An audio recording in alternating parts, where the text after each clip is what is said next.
Nggak digugu bahasa Sundanya. Nggak digugu tuh berarti nggak diwaro. Nggak diwaro itu berarti nggak digugu. Sama. Apa sih nggak diwaro teh? Nggak dianggap. Nggak dianggap.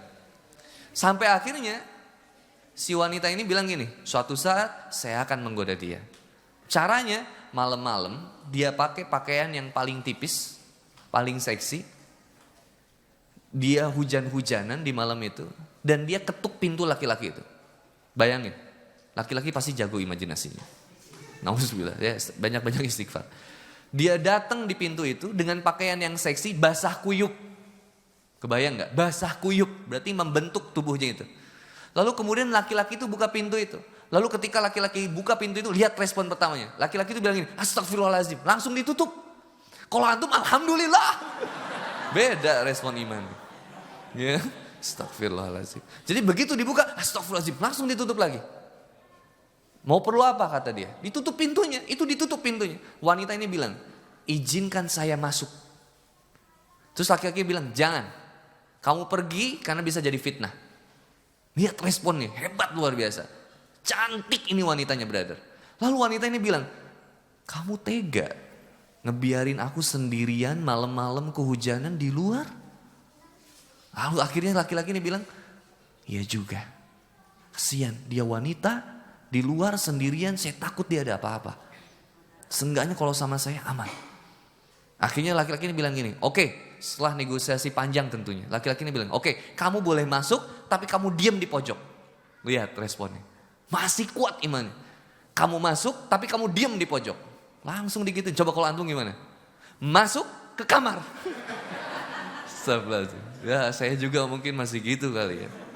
Bayangin gak? Cantik banget ini masalahnya. Wanitanya digambarin cantik banget. Lalu kemudian wanita itu masuk ke pojok. Lalu begitu kemudian masuk di dalam rumah, pintu ditutup sama laki-laki itu. Laki-laki menjauh, gak mau ngelihat sedikit pun si wanita itu. Diam aja deh. Diam aja gitu. Bikin kopi gitu. Terus si wanitanya bilang, tidakkah kau mau melihatku sedikit saja? Dan tidakkah kau mau menikmatiku? Bayangin, udah di rumah duaan, gak ada yang tahu. Keadaan basah kuyup, wanita keadaannya seksinya luar biasa. Sikat gak? Coba. Hah? Bu, maaf ya, ini hanya laki-laki yang mengerti. Akhirnya apa yang dilakukan laki-laki itu? Dia ambil lilin, dia taruh di atas meja, dibiarin wanita itu di belakang, dia bakar lilinnya. Terus wanitanya bilang gini, biar romantis ya. Laki-lakinya diam. Terus apa yang dia lakukan? Dia bakar telunjuknya. Bakar telunjuknya. Begitu dibakar, wanita itu bilang, sampai tercium wangi daging yang terbakar. Artinya itu lama tuh, ditahan tuh panasnya. Si wanita itu bilang, gila, sungguh gila, apa yang kamu lakukan? Kata laki-laki itu, menahan panasnya api lilin saja aku tidak sanggup, apalagi menahan panasnya api neraka. Lihat responnya. Langsung wanita itu lari keluar dari rumah itu karena nggak jijik lihat. Bayangin tulang yang ini jari yang terbakar yang kelihatan daging itu meleleh. Si wanita bilang gila kamu. Akhirnya wanita ini pergi meninggalkan rumah itu, lari ke rumahnya dan bilang sama orang tuanya, wahai ayah, nikahkan aku dengan dia. Nggak kuat aku udah. Daripada dengan cara haram, halalkan aku saja. Dia pasti laki-laki yang terbaik untukku. Akhirnya apa yang kemudian dilakukan laki-laki itu? Gak jauh dari situ akhirnya laki-laki ini menikahi wanita tersebut. Coba, antum makanya kalau ada ketemu wanita cantik, bakar tuh. Gitu. Masya Allah. Ini tentang betapa kuatnya iman. Seperti yang dilakukan oleh Yusuf alaihissalam. Kuatnya iman, yang menjawabnya kan iman. Apa kemudian kata Yusuf? Nabi Yusuf alaihissalam di dalam Al-Quran diabadikan, ya, Haijal ya, ada di dalam Quran. Apa kata Nabi Yusuf? Sesungguhnya aku tertarik sama kamu. Normal berarti. Lihat wanita cantik tergeletak di kamar, gimana kira-kira? Mau kita tetap dilihat. Nabi Yusuf alaihissalam, aku tertarik kepadamu, tapi aku lebih takut kepada Allah. Ini tauhid ini brother. Ini tauhid penting banget. Masya Allah. Allahu Akbar. Ketika imannya kuat, nolak kemaksiatan itu brother. Masalahnya kita ini lemah imannya. Jangankan buat kemudian melakukan hal-hal yang besar, melakukan hal yang kecil, atau menjauhkan kemaksiatan yang kecil, gak dikasih sanggup sama Allah. Kenapa? Lemah iman, jujur aja kita. Dilihat video TikTok kita penasaran. Cik kumah iya, astagfirullah, cik mulain aku mah. Kenapa harus gitu? Coba terus ya subhanallah.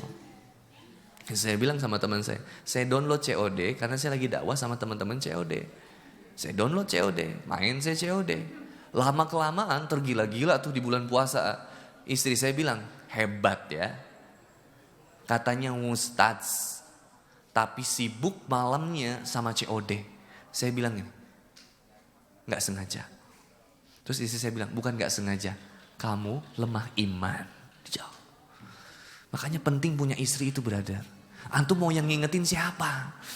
Di kasur guling lagi, lihat chargeran colokan, sare, udang, dahar, sare deh. Wah, subhanallah. Astagfirullahaladzim. Maaf ya. Tapi kan gitu kenyataannya. Nah, kalau yang jomblo itu harus punya teman yang soleh, itu penting. Karena supaya nggak ada bisikan buat pacaran lagi. Nah kalau temennya sama-sama soleh, insya Allah yang ngajak motivasi juga buat sama-sama istiqomah dalam hijrah. Tapi kalau temennya sama-sama seneng pacaran, antum hijrah, itu diprediksi 3 bulan, 6 bulan balik lagi, pacaran lagi. Gak kuat lihat temen yang pacaran. Urang ge hayang atuh, cik pangneangan kan, lain nangges hijrah, kayak hijrah mah bisa kayak deui lah. Nah, gitu, lemah subhanallah. Kita akan bahas nanti gimana. Cirinya sama Allah disebutin orang yang iman. Hatinya mudah sensitif dengar nama Allah. Dan apabila dibacakan ayat-ayatnya, bertambah imannya. Ya, mohon maaf. Berapa banyak kajian yang teman-teman hafal ayat itu? Assalamualaikum. Berapa banyak kajian yang kita berusaha untuk hafalin ayat itu?